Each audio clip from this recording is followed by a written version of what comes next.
Hello everyone. So today we are going to start with this chapter of cost sheet, and before starting the chapter, this is the format which is very important because unless and until you learn this format, you cannot solve the practical questions. And since this chapter is very important because the base of this chapter will be considered for the next chapter, which is called as reconciliation of cost and financial records. तो ये जो format है cost sheet का, ये आपको by heart करना है, लेकिन हम कुछ सिंपल तरीके से इसको याद रखेंगे बिकॉज अगर आप बुक्स में देखोगे तो बुक्स में दो पेजेस का फॉर्मेट आपके पास अवेलेबल है.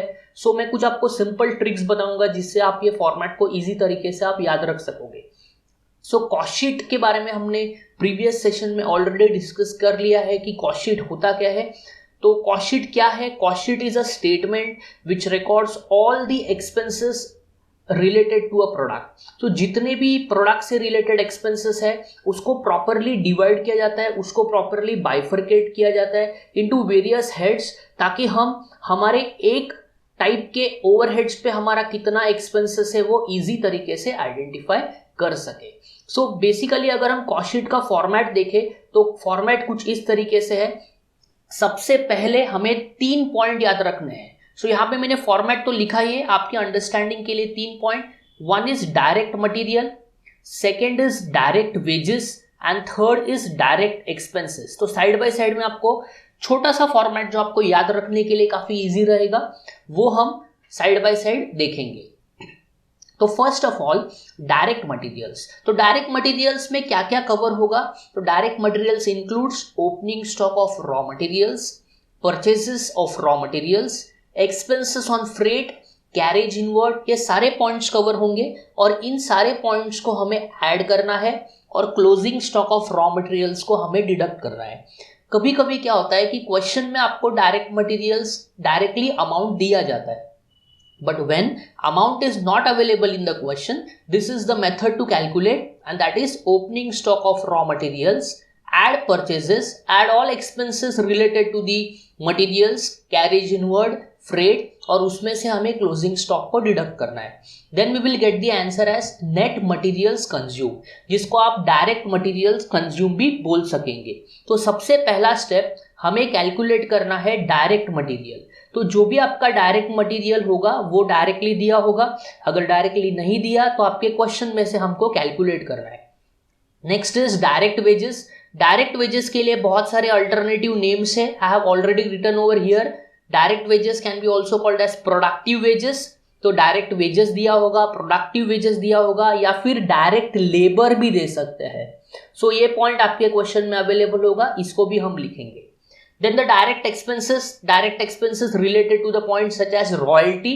तो ये जो points यहाँ पे अवेलेबल होंगे क्वेश्चन में हम लिखेंगे. जैसे प्रैक्टिकल क्वेश्चन सॉल्व करेंगे वैसे बहुत सारे एक्सपेंसेस वहां पे आते जाएंगे.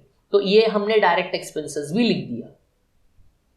अगर हम इन तीनों को ऐड करेंगे तो हमें जो आंसर मिलेगा that is called as prime cost. So if you add all this 3 you will get the answer as prime cost. तो यहां पे भी देखो मैंने सारे एक्सपेंसेस को ऐड किया. Direct materials plus direct wages plus direct expenses. तो हम अगर तीनों को ऐड करेंगे तो we will get the answer as prime cost. Further prime cost के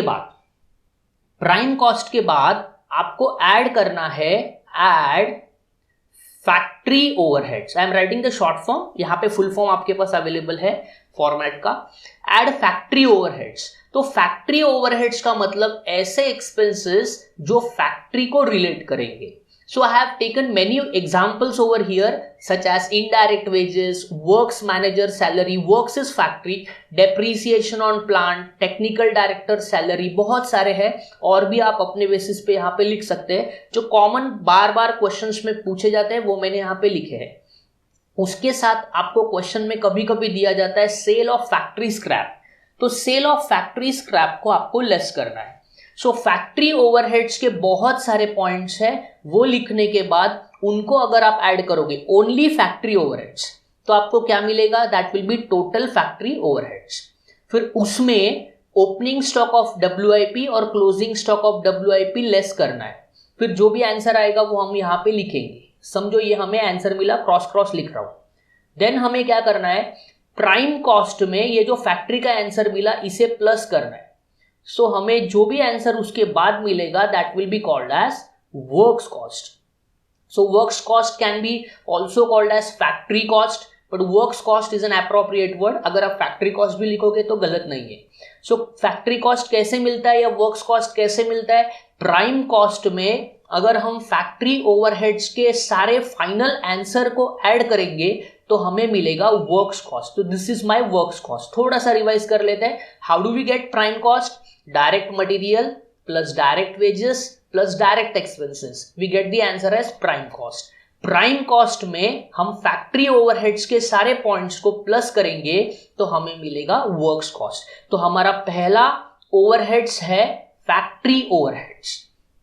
फर्दर फैक्ट्री ओवरहेड्स के बाद अगला जो ओवरहेड्स है that is office and administration overheads. So all this points which will be related with office will be posted over here. I have taken many examples over here such as printing stationery आपका office का खर्चा है, manager salary, depreciation on computer, general expenses, rent and taxes or n number of points you can take. These are some of the common points which I have taken.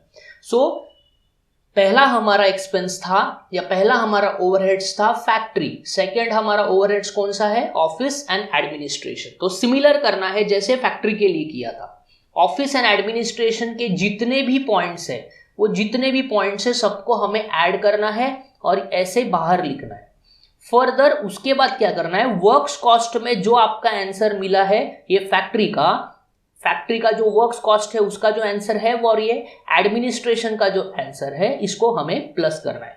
Then after adding that the total will be called as COP. COP is what? COP is cost of production. So I have written over here the full form cost of production. So how do we get cost of production? Works cost plus office and administration overheads. तो आप अगर works cost में office and administration overheads को plus करोगे तो आपको मिलेगा cost of production. So cost of production is very important because इसी से आपके आगे का क्लोजिंग स्टॉक वैल्यू होने वाला है, इसलिए ये गलत नहीं होना चाहिए. इसमें हम ऐड करेंगे opening stock of finish goods, फिर उसमें हम लेस करेंगे closing stock of finish goods. और एक बेस याद रखना है, जो भी हम लेस करने वाले हैं उसे ब्रैकेट में लिखना है और जो भी हम ऐड करने वाले हैं उसे हम डायरेक्टली लिखेंगे. Now how to calculate this? So this will be calculated by cost of production plus opening stock minus closing stock. That will be called as COGS. तो short form I am writing, full form यहाँ पे मैंने लिखा है. COGS का मतलब क्या होता है? Cost of goods sold. So I have written over here cost of goods sold. So how do we get cost of goods sold? Cost of production plus opening stock of finished goods less closing stock of finished goods. The answer will be cost of goods sold. So that is our second part. So first overheads was factory overheads. Second is office and administration overheads. And here comes the third and the final one, that is selling and distribution overheads.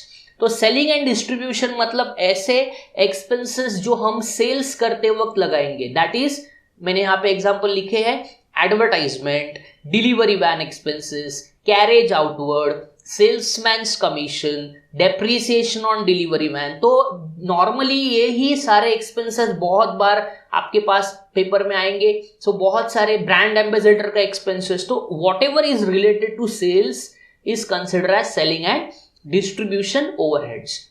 So if you see from this 3 points, we are going to divide all the expenses are divided into 3 heads. Number 1 factory overheads, number 2 office and administration overheads and number 3 is selling and distribution overheads. तो आपको क्या करना है? Question में आपको सारे points mix करके दिए जाएंगे. हमको उस मिक्स पॉइंट्स में से बाइफरकेट करने हैं कि which point will be for factory, which will be for office, which will be for selling, और बाद में ये स्टेटमेंट को हमें प्रिपेयर करना है. फर्दर अगर हम सेलिंग एंड डिस्ट्रीब्यूशन के सारे एक्सपेंसेस को ऐड करेंगे तो सेलिंग के सारे एक्सपेंसेस अगर हम ऐड करेंगे तो हमें एक टोटल मिलेगा. एक टोटल मिलने के बाद COGS में सेलिंग एंड डिस्ट्रीब्यूशन को हमें ऐड करना है तो हमें जो आंसर मिलेगा that is called as cost of sales. So cost of sales can be also consider as the total cost of the product. मतलब मैंने आपको पहले ही सेशन में बताया था कि एक प्रोडक्ट बनाने में कंपनी को कितना एक्सपेंस होता है, वो जब तक कंपनी आइडेंटिफाई नहीं करेगा तब तक कंपनी अपने सेल्स को प्रॉपरली फिक्स नहीं कर सकता। सो ये जो कॉस्ट ऑफ सेल्स है ये आपका टोटल कॉस्ट है। टोटल कॉस्ट में फिर कंपनी क्या करता है, कुछ प्रॉफिट ऐड करता है। Profit is dependent on the company कि कंपनी 10% प्रॉफिट चाहता है, 5% चाहता है, 20%, तो whatever profit they fix that will be consider as the profit on the cost of sales. Further आपको आंसर मिलेगा सेल्स। तो ये सिंपल कैलकुलेशन आपको हर बार सॉल्व करना है। So this is the part which we need to solve every time, and you can get a question of 20 marks on preparing of cost sheet. If you see, there are total 3 varieties in this chapter. तो 3 type के varieties है जिसपे आपको question paper में question पूछा जा सकता है, and that is number 1 normal cost sheet जिसमें आपको सिर्फ अमाउंट दिया जाएगा। Number 2 is cost sheet which includes units जिसमें आपको कॉस्ट पर यूनिट के कैलकुलेशंस करने हैं। And number 3 is estimated cost sheet. Estimated is what we are predicting on the basis of this year, next year कितना हमारा खर्चा हो सकता है, ये हम क्या करने वाले हैं, ये हम प्रेडिक्ट करने वाले हैं। तो ऐसे 3 टाइप के कॉस्ट शीट्स आपको इस चैप्टर में सीखने हैं।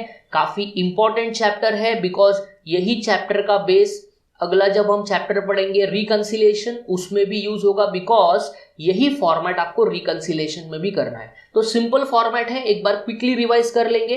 काफी इजी तरीके से मैंने आपको बताया बिकॉज बहुत सारे कॉम्प्लिकेटेड पार्ट आपको इसमें मिलने वाले हैं। अगर आप कोई भी बुक रेफर करोगे तो उसमें कैसा है, 2 पेजेस का फॉर्मेट दिया है, वो 2 पेज का क्यों है और ये इतना छोटा क्यों है, बिकॉज 2 पेज का इसलिए कि फैक्ट्री के बहुत सारे expenses they have given you, but if you understand which are factory related, why to buy this, so इसीलिए आपको सिर्फ हेडिंग याद रखना है।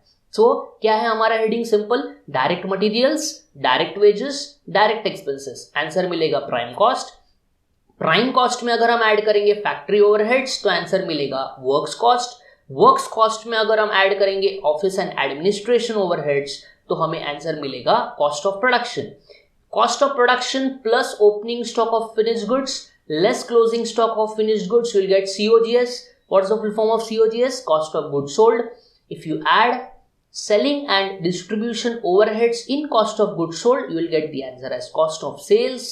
And if you add the profit which is given in the question as percentage, 10-20%, that will be considered as the profit. The final answer will be sales. So that is the simple format which we need to remember. This is the theoretical part related to the format. So try to learn this format properly, which you can use for your question solving in the next sessions to come.